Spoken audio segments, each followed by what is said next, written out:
प्रियजनों, एक बार फिर से मैं आज सबत स्कूल के पाठ के अध्ययन में आपका स्वागत करती हूँ और प्रभु यीशु के पवित्र नाम में आपको जय मसीह की यीशु सहाय।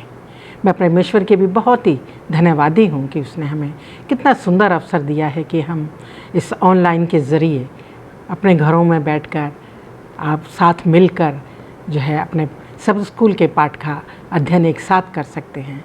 परमेश्वर की अगुवाई हम अपने पाठ के अध्ययन में चाहते हैं। हम जो आज इस 2021 के तीसरे त्रैमास में है, जिसका शीर्षक आप जानते हैं मसीह में विश्राम, और जो आज जो हम अध्ययन करने जा रहे हैं जिस पाठ का, उसका शीर्षक है विश्राम करने की आज़ादी। अजीज़ों, मैं जो हमारे साथ जो हमें आज इस पाठ का अध्ययन कराएंगे, चाहती हूँ कि मैं उनका भी स्वागत करूँ। मिस्टर राजेश चंद, आपका भी मैं स्वागत करती हूँ, और पास्टर आर भारती, आपका भी मैं इस अध्ययन में स्वागत करती हूँ। अजीज़ों, इससे पहले कि हम अपने इस अध्ययन में चले, हम सीखें इस पाठ को, आइए मैं चाहती हूँ कि मिस्टर राजेश चंद हमारी दुआ में अगुवाई करें। आइए प्रार्थना करते हैं। हमारे सशक्तिमान परमेश्वर, हम आपका बहुत बहुत धन्यवाद करते हैं इस सुंदर समय के लिए जो आपने हमें दिया है कि हम यहाँ इकट्ठे होकर सब स्कूल लेसन का अध्ययन कर सकते हैं प्रभु। और जब हम आज के पाठ का अध्ययन करते हैं, हम आपसे विनती करते हैं और आपसे अनुरोध और आग्रह करते हैं कि आप हमें अपनी तरफ से हमें सोचने की शक्ति दीजिए, ताकि हम इस पाठ का जब अध्ययन करते हैं तो जो इस पाठ में आज सीखने के लिए हमें दिया गया है, हम उसको भली भांति सीख सकें और हम उसको अपने जीवन में उसका अनुसरण कर सकें। प्रभु, हम उन सब का धन्यवाद करते हैं जो इस प्रोग्राम को ऑनलाइन के माध्यम से देखेंगे और सुनेंगे। प्रभु, हम उन सब के लिए प्रार्थना करते हैं कि आप सब उनको आशीष दें प्रभु। और जब हम अध्ययन करते हैं प्रभु, हमारे दिमागों को खोल, ताकि हम इस अध्ययन का भरपूर लाभ उठा सकें। ये छोटी विनती प्रभु यीशु मसीह के नाम से मांगते हैं, दया से सुने और ग्रहण करें। आमीन आमीन। प्रियजनों, आज का जो हमारा सबत स्कूल के पाठ का याद वचन है, जो कि भजन संहिता की 27 पाठ की पहली आयत से लिया गया है। परमेश्वर के पुस्तक में इस तरह लिखा है, यहोवा परमेश्वर मेरी ज्योति और मेरा उद्धार है, मैं किससे डरूं। परमेश्वर के इस वचन के पढ़े और सुने जाने पर हम सबको आशीष मिले। प्रियजनों, जैसा कि हमारा शीर्षक है विश्राम करने की आज़ादी, और हमारे जो आज हम पाठ का जो अध्ययन करने जा रहे हैं उसमें हम बहुत सी बातें सीखेंगे। आज यीशु मसीह जब इस दुनिया में थे, उन्होंने बहुत से लोगों को जो शारीरिक तौर से बीमार थे, मानसिक तौर से बीमार थे और ऐसे ऐसे गंभीर बीमारी में थे, जिनको यीशु मसीह ने चंगा किया, उनको आराम दिया, उनको उनकी परेशानियों से, बीमारियों से राहत दी, उनका उपचार किया। अजीज़ों, हम ये देखते हैं कि जब उन्होंने चंगाई दी तो उन्होंने उसमें बूढ़े भी थे, बच्चे भी थे, महिलाएं भी थी, किसी का भेदभाव उन्होंने नहीं किया। जो उनके पास आया उनको उन्हें चंगाई दी। इवन जो उनके पास यहूदी, गैर यहूदी आए, क्या गरीब, क्या अमीर, अच्छे अच्छे कार्यों पे पद पर, ऊंचे पद पर कार्य करने वाले भी लोग उनके पास आए अपने उपचार के लिए, और यीशु ने उनको चंगाई दी। और ऐसी बीमारियां थीं जो दिखती थीं, जिनको यीशु मसीह ने देख के चंगाई दी। कई बार उन्होंने मुंह से कह दिया और उनको चंगाई मिली, और कभी कभी उन्होंने कहा तू जा, तू चंगा हो, और वो चलता गया और वो रास्ते में ही उसने चंगाई पी। और बहुत सी बीमारियां, जैसे कि कोढ़ जैसी बीमारी, उसको भी जो लोग जो हैं उसको बुरा मानते थे उस समय, और उस ऐसी कुछ रोग को भी यीशु ने चंगाई दी। और यही नहीं, परंतु मृत्यु पर भी यीशु ने, मृत्यु से भी लोगों को आराम दिया। तो ये सब बातें जो हैं हमने इस पद में सीखा, हमारे जो हम आज सीखने जा रहे हैं, और ख़ास तौर से जो 2 राहों का उपचार के बारे में हम जानेंगे आज, जिसमें एक में जो हमें उसकी बीमारी को दिखाई दिखती है, जो बीमारी दिखाई दे रही है उसकी बीमारी, और लोग उसको लेकर आते हैं। और दूसरी ऐसी बीमारी है जो कि दिखती नहीं कई बारी, परंतु वो बीमार होते हैं और यीशु मसीह उसका भी उपचार करते हैं। इन्हीं बात को ध्यानों में रखते हुए, और हमारी प्रार्थनाओं का कई बारी उत्तर क्यों नहीं मिलता जो हम प्रार्थना करते हैं बीमारी के लिए या किसी भी बात के लिए, इन्हीं बातों पर आज हम विचार करेंगे प्रियजनों। और आइए हम अपने अध्ययन में चलते हैं। आज का जो हमारा रविवार का शीर्षक है वो है उपचार विश्राम। और मैं पास्टर भारती से चाहूँगी कि वो इस बात पे हमें बताएं, समझाएं बीमारियों के क्या क्या कारण हो सकते हैं और इस सब कारणों के बीच हमारे लिए अच्छी खबर क्या है। ये हम सब हमारे तमाम दर्शकों के लिए एक अच्छा सवाल है कि जो आज हम अपने इस दुनिया में, जिस दुनिया में हम रहते हैं, इस दुनिया में देखते हैं कि कितने दुख और बीमारियां हैं, परेशानियां हैं।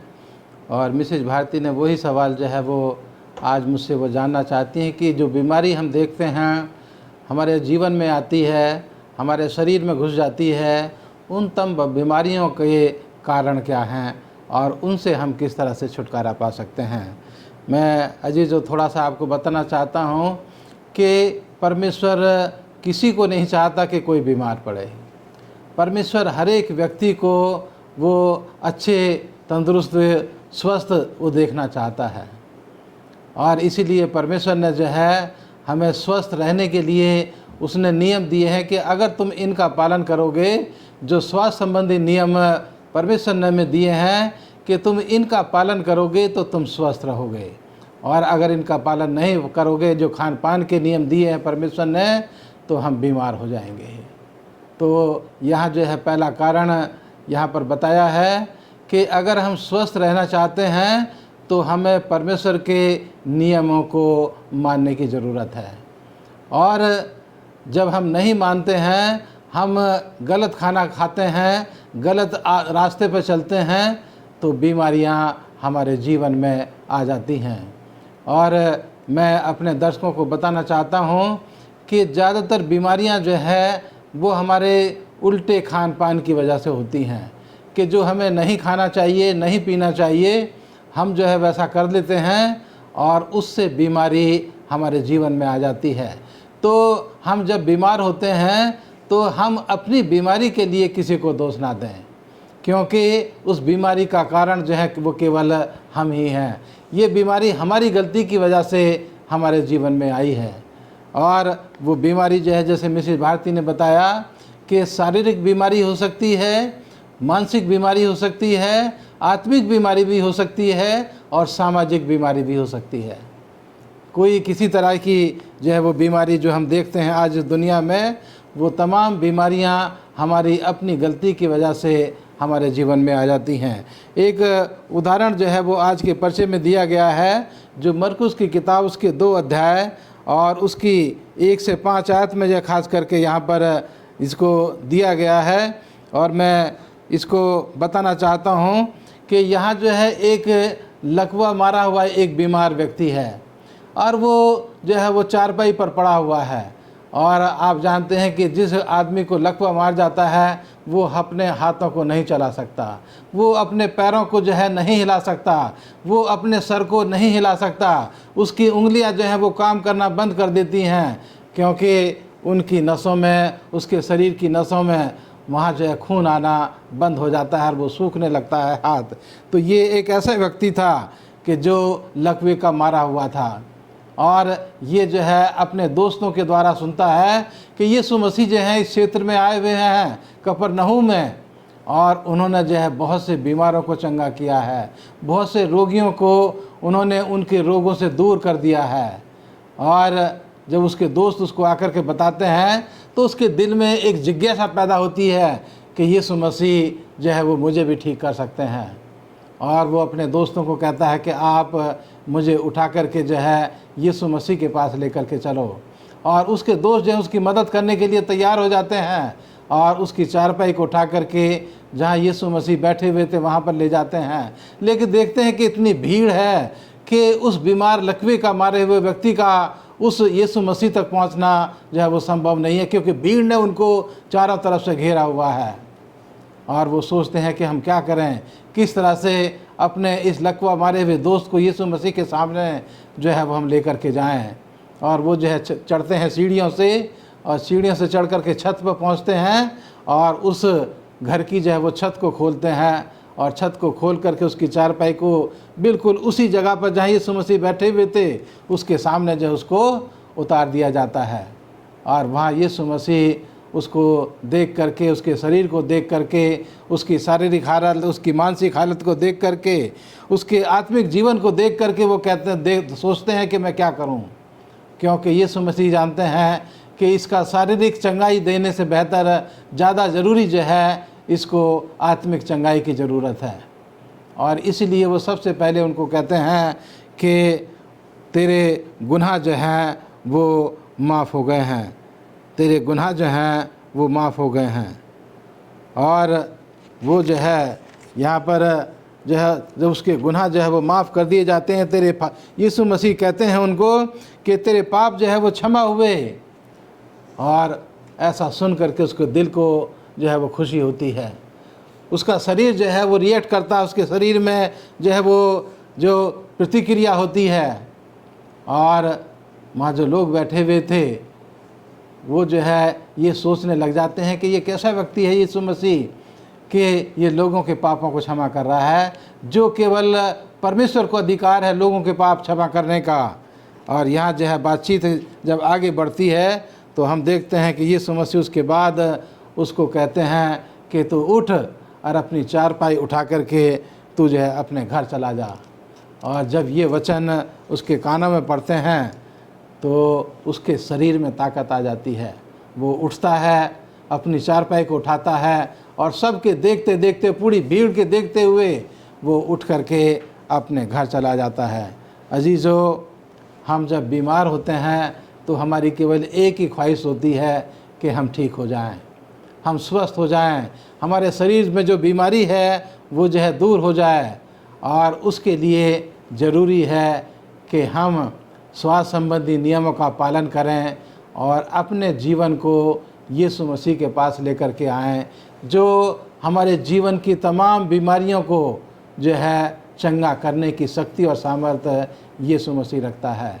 और तभी जो है हम चंगे हो सकते हैं जब हम यीशु मसीह के पास आएँ और उसके नियमों को, स्वास्थ्य संबंधी नियमों को अपने जीवन में माने, तो हम बीमारी से काफ़ी हद तक हम बचे रह सकते हैं। धन्यवाद देती हूँ पास्टर भारती आपका अपने विचारों के लिए जो आपने साझा किए। मैं मिस्टर राजेश चंद के पास चलती हूँ और उनसे हम जानना चाहेंगे इस विषय पर वो रोशनी डालें कि लकवे के मरीज़ को जब लोग यीशु मसीह के पास लाए तो उन्होंने सबसे पहले बीमारी का उपचार, कारण का, उसकी बीमारी के कारण का उपचार किया। ये हमारा पाठ बताता है। आप इस पर कुछ अपने विचार बताएं। जी शुक्रिया। कारण का उपचार, पास्टर भारती ने कहानी का जो भूमिका है वो पहले बांध दी उन्होंने कि लकवे के मारा हुआ जो मरीज़ था उसको लेकर के आते हैं उसके 4 मित्र और उसको घर की छत को खोलकर और उस मरीज़ को, लकवे के मारे मरीज़ को वो चारपाई के साथ नीचे उतारते हैं जहाँ पर प्रभु यीशु मसीह बैठे हुए थे।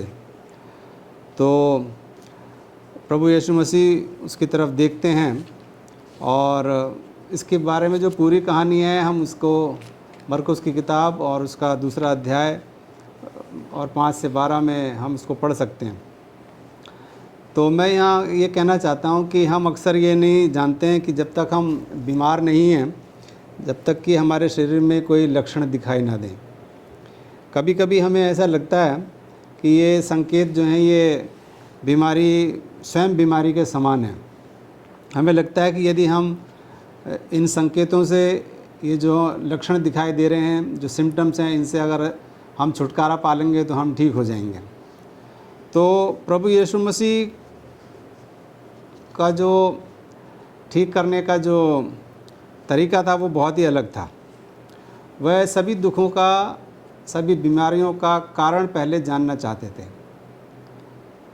यदि हम कारण को हटा देंगे तो बीमारी ठीक हो जाएगी, लेकिन कभी कभी हम सोचते हैं कि हम लक्षणों को ही हटा देंगे तो हम ठीक हो जाएंगे अंदर से। वो एक गलत तरीका है।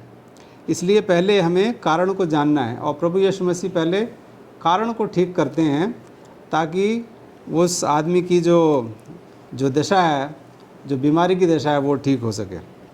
उस आदमी के बारे में जो अपने हाथ पैरों को हिला नहीं सकता था, जो चल नहीं सकता था।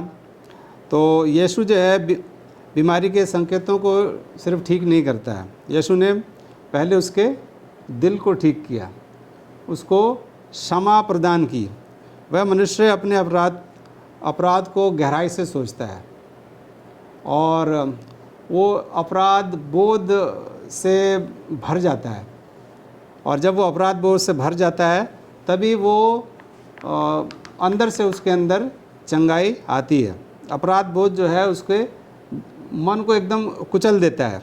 तो मनुष्य अपनी बीमारी महसूस करने की तुलना में परमेश्वर से अपने अलगाव को अधिक गहराई से महसूस करता है। यदि हम परमेश्वर से अलग हैं तो हम उस अलगाव को जो है बहुत गहराई से समझ सकते हैं और सोच सकते हैं उसके बारे में। जब कोई व्यक्ति परमेश्वर में विश्राम करता है तो वह किसी भी पीड़ा या दर्द को सहने में सक्षम होता है। तो यीशु जो है वो बीमारी की जड़ तक जाता है और पहले मनुष्य को क्षमा प्रदान करता है।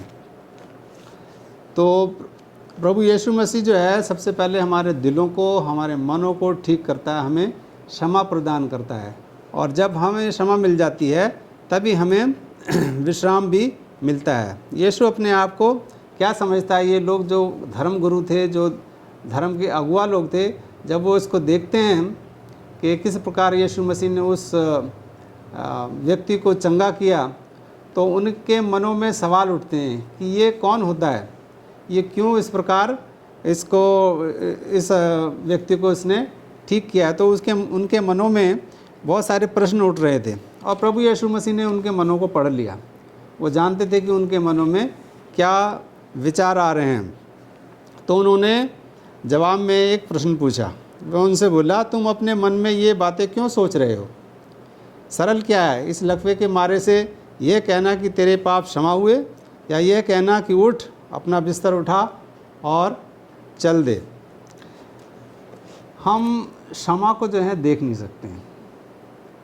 क्षमा एक ऐसी चीज़ है जिसे हम महसूस कर सकते हैं, लेकिन हम उसको देख नहीं सकते हैं। तो क्षमा की लागत कितनी है, इसकी क्या वैल्यू है, क्षमा की वैल्यू क्या है? क्षमा के लिए परमेश्वर ने अपने पुत्र को बलिदान कर दिया, यही इसकी लागत है। देखिए कितनी बड़ी, कितनी महान लागत इसकी है कि परमेश्वर ने अपने पुत्र को, प्रभु यीशु मसीह को हमारे लिए बलिदान कर दिया। तो यीशु ये दिखाता है कि जब वह बीमार आदमी को ठीक करना चाहता है तो वो जो क्षमा है वो वास्तविक है। परमेश्वर चाहता है कि सबसे पहले हम अंदर से बदल जाएं, हम अंदर से चेंज हो जाएं, हम अंदर से ठीक हो जाएं, फिर वो हमारे शरीर को भी ठीक करता है। प्रिय दर्शकों, आइए आप हम मंगलवार के अध्ययन में चलते हैं जिसका शीर्षक है भाग जाना। अब जो है हम एलिया नबी की कहानी का उदाहरण हम लेंगे यहाँ पर, और मैं पास्टर भारती से चाहती हूँ कि इस विषय पर हमें कुछ समझाएं कि एलिया नबी की कहानी में जब वो भागता है वो क्यों उदास और परेशान है, जबकि उसकी प्रार्थनाओं का जवाब परमेश्वर ने उसे दिया। यहाँ जो है हम आज देखेंगे कि एलिया जो है वो क्यों भागता है, उसके भागने का क्या कारण है। और ये हम जो परमेश्वर का वचन है, इसका जो किताब है पहला राजा, उसके 18 अध्याय में और कुछ थोड़ी सी 19 अध्याय में भी इस चीज़ का यहाँ पर जिक्र किया गया है। और अगर हम पहला राजा उसके 18 अध्याय की बात करें तो यहाँ पर हम देखते हैं कि एलिया जो है वो अपने सामने परमेश्वर का किया हुआ चमत्कार वो देखता है माउंट कार्मल पर, कि जब वो परमेश्वर को पुकारता है, परमेश्वर से प्रार्थना करता है, तो परमेश्वर उसकी प्रार्थना का जवाब उसे देता है। और यहाँ जो है जब इस माउंट कार्मल पर वो बाल देवताओं के पुजारियों के साथ, नबियों के साथ और अपने लोगों के साथ इकट्ठा होता है, तो वहाँ जो है वो लोगों को ये चेतावनी देता है कि तुम कब तक दो विचारों में लटके रहोगे। यहाँ पहला राजा उसके 18 अध्याय की ये 21 आयत में जो लिखा है कि तुम कब तक दो विचारों में लटके रहोगे, यदि यहोवा परमेश्वर है तो उसके पीछे हो लो, और यदि बाल है तो उसके पीछे हो लो। ये चेतावनी जो है यहाँ एलिया नबी जो है लोगों के सामने पेश करता है कि आज तुम देखो कि जो परमेश्वर, अगर परमेश्वर यहोवा है तो उसके पीछे तुम हो लो, और अगर बाल देवता जो है वो परमेश्वर है तो उसके पीछे हो लो। तुम दो विचारों में कब तक लटके रहोगे। और इसके लिए परमेश्वर जो है वो वहाँ पर जो है चमत्कार करता है। जो बाल देवता के नबी थे वो अपनी परीक्षा में जो है वो हार जाते हैं, उनकी प्रार्थनाओं का जवाब उन्हें नहीं मिलता। लेकिन यहोवा जब प्रार्थना, परमेश्वर, एलिया जो है यहोवा से प्रार्थना करता है, परमेश्वर से प्रार्थना करता है, तो उसकी प्रार्थना सुनी जाती है, आसमान से आग आ जाती है और उसकी बलि को जो है जला करके वो भस्म कर देती है। लेकिन यहाँ जो हम पाते हैं कि इस चमत्कार के बाद एलिया जो है उन तमाम बाल के नबियों को जो है पकड़ करके अपने साथियों की मदद से उनको, जो करीब 850 450 लोग थे, वो उनको जो है वहाँ से जान से मार दिया जाता है। और जब ये समाचार अहाब और उसकी पत्नी इजेबेल को मिलता है तो इजेबेल जो है यहाँ पर ये संदेश अपने दूत के द्वारा वो एलिया के पास भिजवाती है, जो 19 अध्याय की और इसकी दूसरी आयत में लिखा है कि यदि मैं कल इसी समय तक तेरा प्राण उनका सा न कर डालूं तो देवता मेरे साथ वैसा ही वरन उससे भी अधिक करे। ये एक धमकी जो है वो इजेबेल एलिया के पास पहुंचाती है। यानी कि अगर हम सीधे शब्दों में इसको जाने तो इजेबेल जो है उसको मारने की धमकी उसको भिजवा देती है कि मैं, जैसा तूने मेरे बाल के नबियों को मार दिया है जान से, मैं भी तुझे ज़िंदा नहीं छोड़ूंगी। और ये जो है धमकी प्राप्त करके एलिया जो है वहाँ से भागने लगता है। अजीजों, मैं परमेश्वर के वचन के द्वारा आपको बताना चाहता हूँ कि एलिया को जब ये धमकी मिलती है तो वो घबरा जाता है। एलिया को जो है जब ये समस्या उसके सामने आती है तो उस समस्या को जो है उसको सामना करने की बजाय, वो परमेश्वर के पास आने की बजाय वो अपने आप से जो है वो भागने लगता है, परमेश्वर से दूर भागने लगता है। और यहाँ जो है उसके विश्वास को भी जो है दिखाया गया है कि एलिया का विश्वास जो है उन चमत्कारों को देखने के बावजूद भी वो इतना मजबूत नहीं हुआ कि उन समस्याओं का वो सामना कर सके।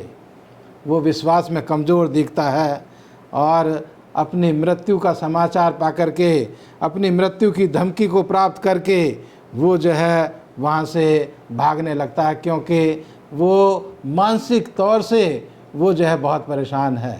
मानसिक रूप से वो बीमार हो जाता है इस धमकी को प्राप्त करके। वो सोचने लगता है कि अब मेरा क्या होगा, मेरे जीवन का क्या होगा, मेरे प्राण का क्या होगा, मैं जिंदा रहूँगा या मैं मर जाऊँगा। और इसी सोच विचार में, इसी तनाव में, इसी परेशानी में वो जो है उस जगह से दूर जो है वो भागना शुरू कर देता है। और अजीजों, यहाँ जो है बताया है कि हमारे जीवन में जब कोई बीमारी आती है, चाहे वो शारीरिक बीमारी हो, चाहे वो मानसिक बीमारी हो, जैसे हम इस एलिया के जीवन में देखते हैं कि ये तनाव, ये उदासी उसके जीवन में आ जाती है, जो एक बीमारी है। और इस बीमारी का इलाज भी परमेश्वर के पास है। और हम जो है जब परमेश्वर के पास आते हैं तो परमेश्वर हमारी जो है इस उदासी की बीमारी को भी ठीक करने की शक्ति और सामर्थ्य परमेश्वर रखता है। तो यहाँ जो है मैं अपने दर्शकों को बताना चाहता हूँ कि हमारे जीवन में चाहे कोई भी समस्या क्यों ना आए, चाहे कोई भी तरह की बीमारी क्यों ना आए, चाहे शारीरिक हो चाहे मानसिक हो, हमें परमेश्वर के पास आना है और परमेश्वर ही हमें शक्ति और सामर्थ्य देगा और हमारी उस बीमारी को ठीक जो है वो कर देगा, अगर हम अपने जीवन को उसके हाथ में समर्पित करते हैं। धन्यवाद देती हूँ पास्टर भारती, आपने अपने अच्छे विचारों को हमारे साथ साझा किया। आइए हम बुधवार के अध्ययन में चलते हैं, जिसका शीर्षक है दौड़ते दौड़ते बहुत थक जाना। मैं चाहती हूँ कि मिस्टर राजेश चंद इस बात पे हमें समझाएं, अपने विचार बताएं। एलिया की कहानी को ध्यान में रखते हुए आप समझाएं कि जब हम भी इसी तरह हताश और निराश हो जाते हैं तो परमेश्वर उन बातों को हमारी निराशा को, हमारी उदासी को कैसे देखता है? जी, तो एलिया की कहानी तो हम सब लोग जानते ही हैं कि वो किस प्रकार भाग रहा था, और जब वो भाग रहा था तो भागते भागते वो बहुत थक जाता है। और इसकी जो कहानी है, पूरी कहानी हम पहला राजा उसके 19वें अध्याय और उसके 4 पद से आगे हम लोग पढ़ सकते हैं।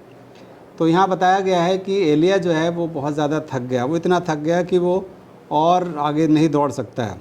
तब वो प्रार्थना करता है, और हम देखते हैं कि धार्मिक जो अगुए थे, जो बाल के जो दूत थे और जो सरकार के दूसरे सदस्य लोग थे, उन सब के सामने उसने कारमेल पहाड़ पर जो है वो परमेश्वर से प्रार्थना की थी। और हम देखते हैं कि उसकी जो प्रार्थना थी एलिया की, वो बहुत ही अलग थी। वो बहुत ही सरल, संक्षिप्त और आशा के बिना थी। और पहला राजा 19 अध्याय और 4 पद में हम यहाँ पढ़ते हैं कि एलिया कहता है कि वे अपने पिछले परिवार के सदस्यों से बेहतर नहीं हैं। तो यहाँ पर एक सवाल उठता है कि वो किस बारे में बात कर रहा है। जब एलिया दौड़ना बंद कर देता है तब वो अपराध बोध महसूस करता है, उसका मन जो है वो भी अपराध बोध से भर जाता है। तब वह देखता है कि उसके भागने से इज़राइल और अपने जीवन को बेहतर बनाने का एक शानदार मौका जो है वो खो देता है। एलिया ने उन लोगों को नीचे दिखाया है जिन्हें उसकी ज़रूरत थी। वह इसके बारे में कुछ भी करने के लिए लाचार है। वो खुद को वैसा ही देखता है जैसा कि वो वास्तव में है। तो यहाँ पर एक बहुत ही अच्छा स्टेटमेंट दिया गया है कि वो खुद को वैसा ही देखता है जैसा कि वो वास्तव में है।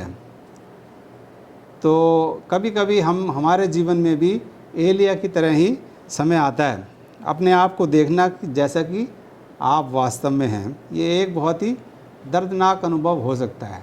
जिस प्रकार से हम हैं उसी प्रकार हम अपने आप को देखें। तो एलिया ने भी अपने आप को यही महसूस किया और उसका मन जो है वो अपराध बोध से भर जाता है। इसलिए हमें फिलिपियों की किताब उसका 3 अध्याय और 9वें पद में बाइबल की प्रतिज्ञा के लिए हमें बहुत ज़्यादा शुक्रगुजार होना चाहिए, बहुत धन्यवादी होना चाहिए। यीशु में हमारा विश्वास हमें परमेश्वर के साथ ठीक कर देगा। जब हम यीशु में होंगे तो परमेश्वर हमें उसी रूप में देखेगा जैसे कि वो यीशु को देखता है। और ये प्रतिज्ञा हमें वो सारी उम्मीद देती है जिसकी हमें बहुत ज़्यादा ज़रूरत होती है। साथ ही हमें बहुत ज़्यादा ईमानदार रहने की भी ज़रूरत है। यदि हम ईमानदार नहीं रहेंगे तो हमारा जीवन जो है वो और भी कठिन होगा।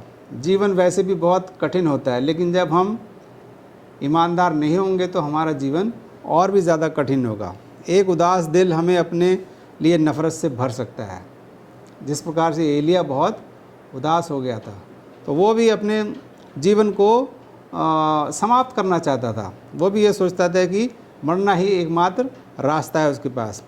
तो एलिया जो है वो इस प्रकार महसूस करता है। उसकी परेशानी एक बहुत भारी बोझ के समान उसको लगती है, और वो सोचता है कि वो अकेले इस भारी बोझ को वहन नहीं कर सकता है। इसलिए वो कहता है, प्रभु से कहता है कि मेरे लिए ये पर्याप्त है, परमेश्वर मेरी जान ले लो, मैं अपने पूर्वजों से बेहतर नहीं हूँ। तो ये प्रार्थना वो करता है कि हे परमेश्वर, कि आप मेरी जान ले लें, क्योंकि मैं अपने पूर्वजों से बेहतर नहीं हूँ। क्योंकि उसका जो दिल था वो भी बहुत ही आत्मग्लानि से, बहुत ही दुख से भर गया था। लेकिन यहाँ पर अच्छी खबर ये है कि परमेश्वर जो है वो एलिया पर गुस्सा नहीं करता है। ये बहुत ही अच्छी बात है कि परमेश्वर को गुस्सा नहीं आता है जब वो परमेश्वर से ऐसी प्रार्थना करता है कि हे परमेश्वर, आप मेरी जान ले लो, क्योंकि यही एकमात्र मेरे पास रास्ता है। तो परमेश्वर उसके ऊपर गुस्सा नहीं करता है। जब हम अपने दिलों में दुख की भावनाओं के खिलाफ लड़ते हैं तो परमेश्वर जो है वो हमसे बेहतर समझ सकता है कि हम क्या सोच रहे हैं और हम क्या करने वाले हैं। तो एलन जी वाइट जो हैं वो हमें बताती हैं कि वो लिखती हैं कि शायद आपके पास अभी कोई सबूत नहीं है कि उद्धारकर्ता आपको प्यार से देख रहा है, लेकिन वह ऐसा करता है। जब कभी भी हम बहुत उदास होते हैं, दुखी होते हैं, तो परमेश्वर भी जो है हमारे साथ दुखी होता है, वो भी हमारे साथ दुखी महसूस करता है और उसका मन भी करुणा से भर जाता है हमारे प्रति। आपको उसका स्पर्श महसूस नहीं हो रहा होगा, लेकिन प्रेम और कोमलता का हाथ जो है वो उसका हमारे ऊपर रहता है। परमेश्वर जानता है कि हम स्वयं में जो है वो मजबूत नहीं हैं, वह जो चाहता है हम उसे करें, लेकिन कभी कभी हमें परमेश्वर की मदद मिलने से पहले थोड़ा इंतज़ार करना चाहिए। एकदम हमें जल्दीबाजी से काम नहीं लेना चाहिए कि परमेश्वर ऐसा क्यों नहीं कर रहा है, और हमें हताश नहीं हो जाना चाहिए। हमें थोड़ा समय देना चाहिए परमेश्वर को, ताकि परमेश्वर जो चाहता है वो हमारे द्वारा वो कर सके। शुक्रगुजार हूँ मिस्टर राजेश चंद आपका, इतने अच्छे से आपने हमें समझाया। और हमारा परमेश्वर जो है हमारे दिल की हर दशा को जानता है कि हम कितने निराश और उदास हैं। हर बात को वो जानता है, चाहे वो शारीरिक क्लेश हो, शारीरिक पीड़ा हो या मानसिक पीड़ा हो। आइए हम अपने बृहस्पतिवार के अध्ययन में चलते हैं, और उसका शीर्षक इस तरह से है, विश्राम और अधिक। इसमें हम जानना चाहेंगे पास्टर भारती से कि एलिया नबी की कहानी परमेश्वर के विश्राम को कैसे दिखाती है। इस पर आप अपने विचार हमारे दर्शकों के साथ साझा करें। जैसा कि हम आज सीख रहे हैं, जो एलिया नबी के बारे में हमने अभी सीखा, और यहाँ पर जाना कि एलिया जो है अब अपने जीवन को बचाने के लिए, अपनी उस बीमारी से अपने आप को बचाने के लिए जो उसके सामने है वो जो है भाग रहा है। और भागते भागते जो है वो जंगल में पहुंच जाता है और एक झाऊ के पेड़ के नीचे जाकर के बैठ जाता है। और बैठ कर के वो देखता है कि वो बहुत थका हुआ है, उसको और आगे चलने के लिए उसके पास ताकत नहीं है उसके शरीर में। और जैसा बेचारा मिस्टर राजेश चंदी ने बताया कि उस झाऊ के पेड़ के नीचे बैठ कर के वो प्रार्थना करता है कि हे परमेश्वर, तू मेरे प्राण ले ले, क्योंकि मैं भी अपने पुरखाओं की तरह जो है गुनाहगार और पापी हूँ, मैं भी उनसे अच्छा नहीं हूँ। और वो जो है ऐसा प्रार्थना करते हुए वो सो जाता है। और जब सो करके वो उठता है तो देखता है एक दूत के द्वारा जो उसको छू करके उसको उठाता है, और उसके लिए जो है रोटी और पानी जो है वहाँ पर परमेश्वर की तरफ से इंतजाम किया जाता है। उसको कहा जाता है कि तू खा और पानी पी, क्योंकि तुझे अभी बहुत लंबी यात्रा जो है वो करनी है। और वो खाता है, पानी पीता है, उसके बाद फिर सो जाता है, और फिर उठता है, फिर खाता है, और उसके बाद जो है वो फिर अपनी लंबी यात्रा पर वो निकल जाता है। और जा कर के वो एक गुफा में छुपता है, और वहाँ जो है परमेश्वर उसके पास पहुँचता है और कहता है कि तेरा यहाँ क्या काम। यहाँ जो है हम देखते हैं कि परमेश्वर जो है उस होरे पर्वत पर एलिया नबी से बात करता है, और वो देखता है कि जब वो पर्वत पर खड़ा है होरे पर्वत पर, तो बहुत तेज़ आंधी आती है, लेकिन उस आंधी में परमेश्वर का वचन, परमेश्वर जो है वो नहीं है। उसके बाद जो है भूकंप आता है, उस भूकंप में भी परमेश्वर नहीं है। फिर एक आग आती है, उस आग में भी परमेश्वर नहीं है।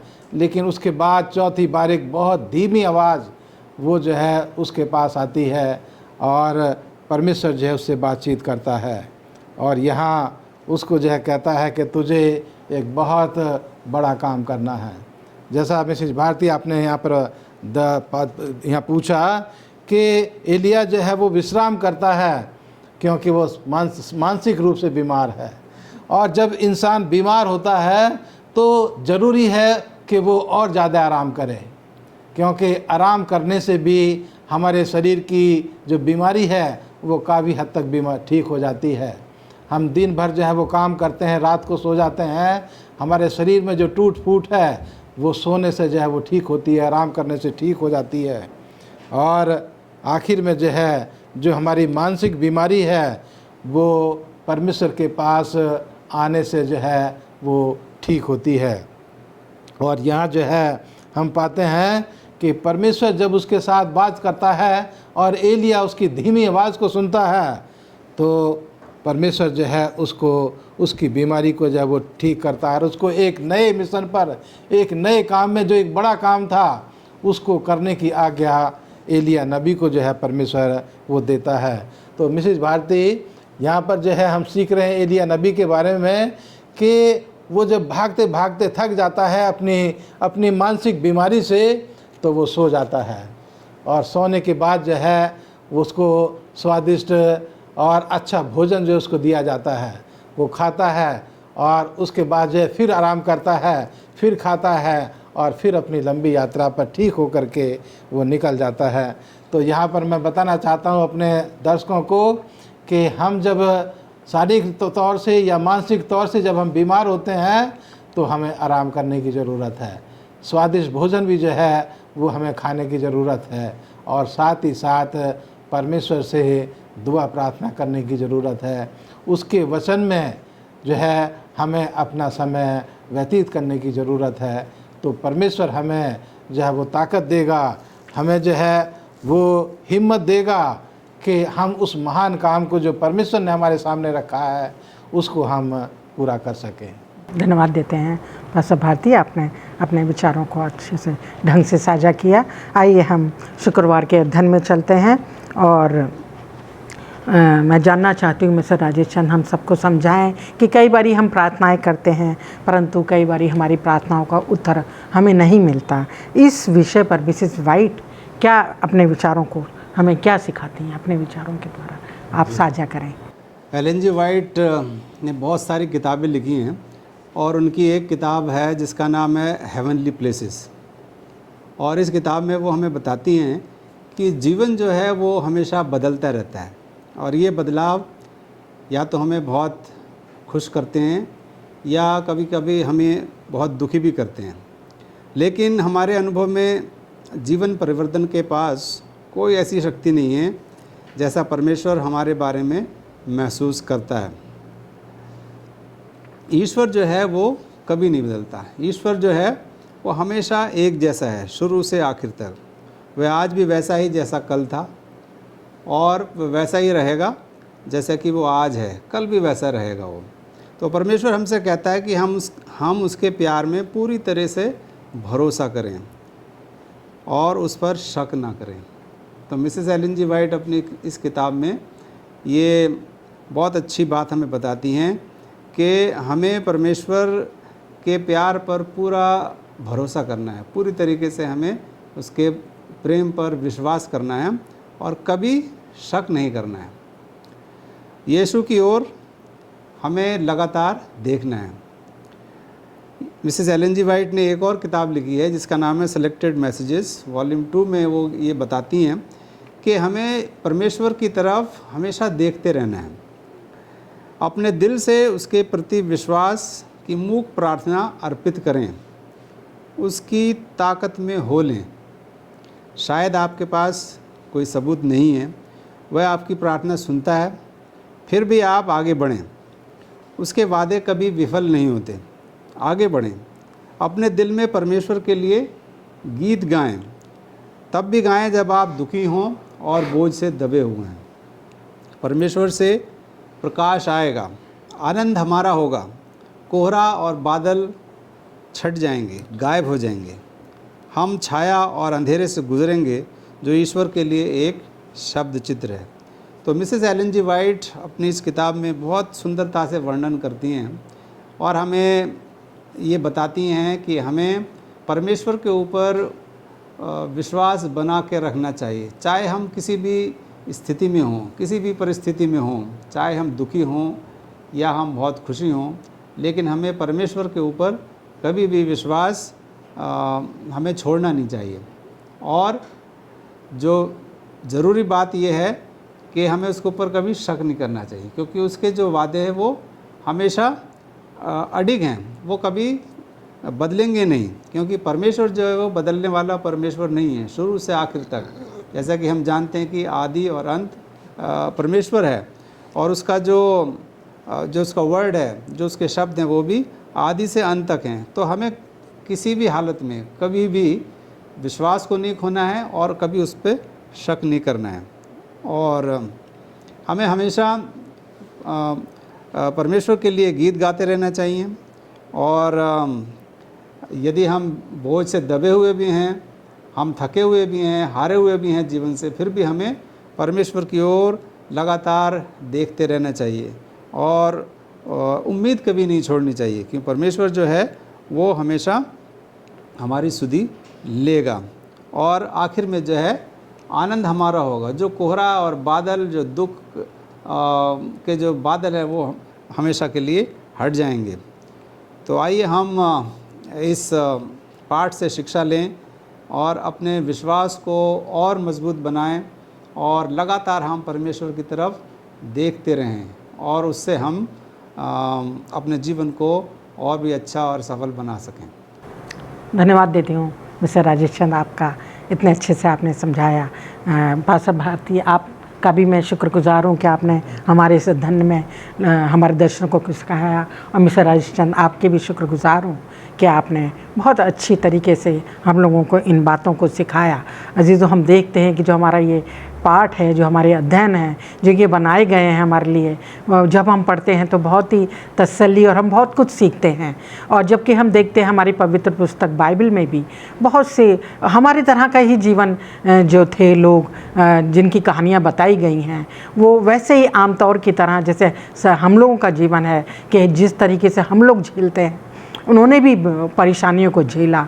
बीमारियां भी हम देखते हैं दुनिया में हैं, और ये नहीं कि वो उदास नहीं हुए, वो कभी निराश नहीं हुए।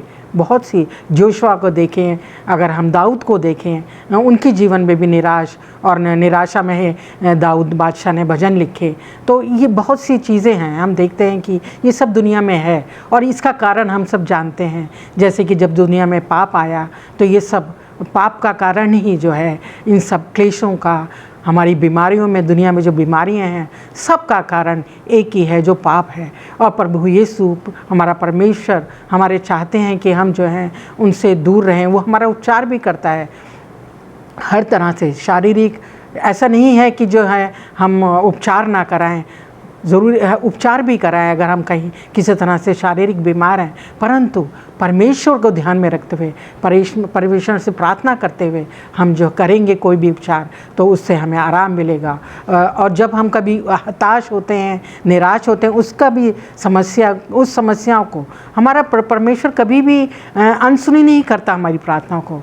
चाहे कोई भी प्रार्थना हो, चाहे बीमारी की हो, चाहे हमारी उदासी की हो, या किसी तरह भी अगर हम कह भी नहीं रहे हैं परंतु हम निराश हैं, तो परमेश्वर जानता है हमारी हर तरह की मनोदशा को, वो जानता है। और वो हमें अंदर से जो हमें एक तसल्ली और शांति देता है जब हम उससे कहते हैं। तो अजीज़ों, ये ज़रूरी है कि हम एक मज़बूत रिश्ता परमेश्वर से बना के रखें। और जैसा कि उसने हमें सिखाया है कि अपने खान पीने को ध्यान रखें कि हमें कैसा खाना पीना है, जो उसने हमें एक अच्छे अपने जीवन को बिताने के लिए अच्छे नियम दिए हैं, उन नियमों को मानना है, उसकी आज्ञाओं को मानते हुए उस उद्धारकर्ता की तरफ हमेशा देखते रहना है। और वो जो है हमारी हर तरह से हमारे को सुकून, हमें आराम और हमारी तसल्ली हमें देने में वो पूरा सामर्थ्य है। और यही इन बातों को ध्यान में रखते हुए अजीज़ों, आप भी जो हैं जब अपनी किसी तरह इस तरह की दशा जब हो तो अपने परमेश्वर के पास ही आएँ, और वो हमारा सामर्थी परमेश्वर है। हमने बाइबल में कितने सारे उदाहरण देखते हैं कि किस तरह उसने जो है अपने लोगों को तसल्ली, सुकून, हर तरह का उसने उनको, उन उदासी को, उनकी परेशानियों को दूर किया है। आइए इन्हीं बातों को के साथ, इन्हीं विचारों के साथ आज के अध्ययन को हम ख़त्म करना चाहेंगे। और मैं चाहती हूँ कि आपको भी हमारे इससे काफ़ी कुछ शिक्षा मिली होगी हमारे आज के अध्ययन में, और आपको बहुत आशीष मिली होगी। आइए हम जो है पास्टर भारती से चाहते हैं कि हम सब के लिए वो दुआ में अगुवाई करें। आइए दुआ करें। ज़मीन और आसमान के बनाने वाले परमपिता परमेश्वर, हम तेरे पास आते हैं कि जब तूने हम तमाम को इस दुनिया में रहने का मौका दिया है परमेश्वर, हम देखते हैं कि इस दुनिया में गुनाह की वजह से चारों तरफ बीमारियां, परेशानियां, मुसीबतें हैं, लेकिन परमेश्वर इस सब का इलाज तेरे पास है।